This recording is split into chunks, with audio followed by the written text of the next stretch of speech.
What's up everyone, welcome back to the channel and welcome back to another concept craft. This time we got the bloody Belmont. I got a little story made up about him and how he came, to be. But for the time being, all I can tell you is this is a character or a build that requires a really high skill level. You do not want to use this build or this character on your first playthrough. Generally speaking, due to the fact that you will not be dealing too much damage with your whips. However, I am playing in NG plus 7, so I believe this is as hard as the game gets. It doesn't get any harder beyond this point, so keep that in mind. This is another thing, they have lots of health enemies here and they hit harder than usual. If you use this on your first playthrough, you will definitely have an easier time, I believe. So, with that out of the way, let's talk about some of the skills you're going to be using, the incantations and sorceries. As you have already seen, it's very basic. You do have access to very few spells. Unfortunately, we will not be discussing the stats here, but I do believe that dexterity is around 50.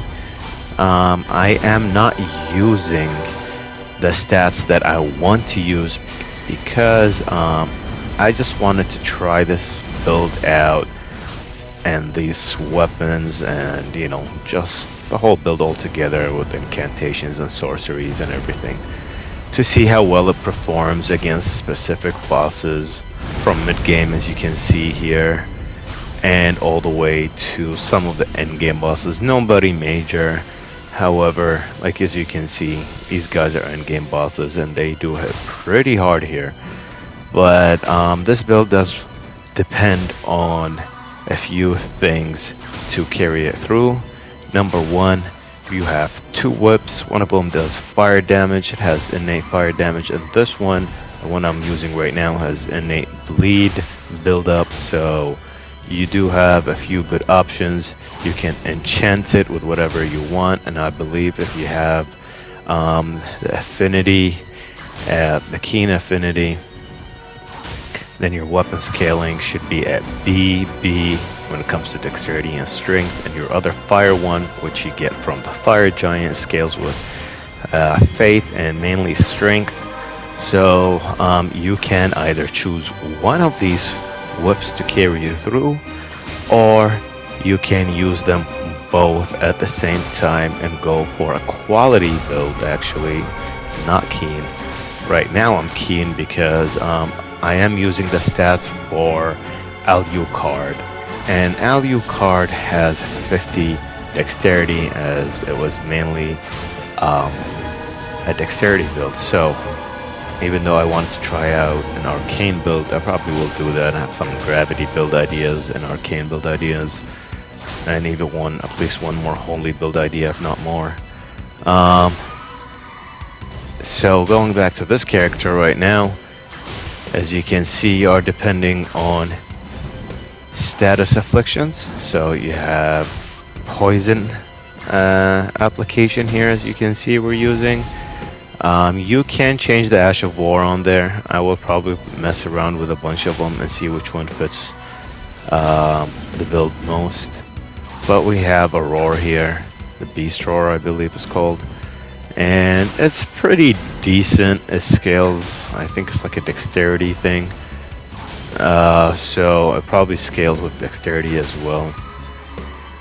I'm not sure about that, but I will try to find out if whenever I decide to make a build guide for this character, if you guys vote for him. But don't forget, this is not for someone who's never played the game before. You definitely want to have some experience or be really good at the game at least. And you've played a bunch of Souls games, so you shouldn't have too much of a problem. And as you can see here,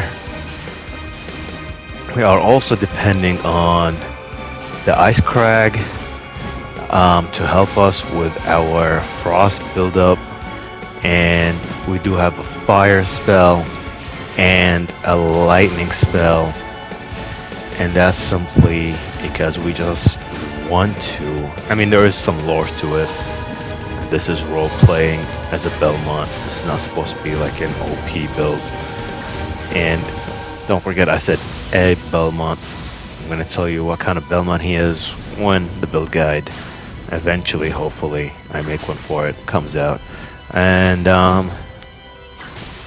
other than that, you will be dealing really good damage if you are consistent with your attacks and if you know the mechanics of the enemy that you're fighting very well. That will definitely speed things up and make your life just that much easier. It depends on the enemies you're fighting, but usually the rotation I like to go for is probably cast a few spells from afar, as you can see here, like that. And then when the enemy gets close, I would enchant my weapon with, you know, any of the buffs you have. You can go for, I mean, this enemy that I'm fighting is weak to fire here, so I will decide to go for the Black Flame Blade. The Blood Flame Blade works too, I believe. I think this enemy is immune to bleed because I don't think I was able to inflict any blood loss on it, and unfortunately that is the case. However, fortunately we have 2 or 3 different fire spells, I guess. 2 of them are enchants, one of them is the actual spell that can deal pretty good damage to him. And don't forget, our faith investment here is probably like at 30. Intelligence is probably no more than 15 to 18, I believe. So keep that in mind. You probably do not want more than 15 for this character, but Alucard did have more than that at 18. And yeah, I start usually by applying poison to my whip. After I inflict poison, I go for frostbite, take some, you know, extra damage there. That they will take, the enemy will take extra damage for a little while, and once that frostbite application wears off the enemy, I go for some Black Flame Blood here, or I go for Blood Flame Blood if it was a different enemy that can bleed.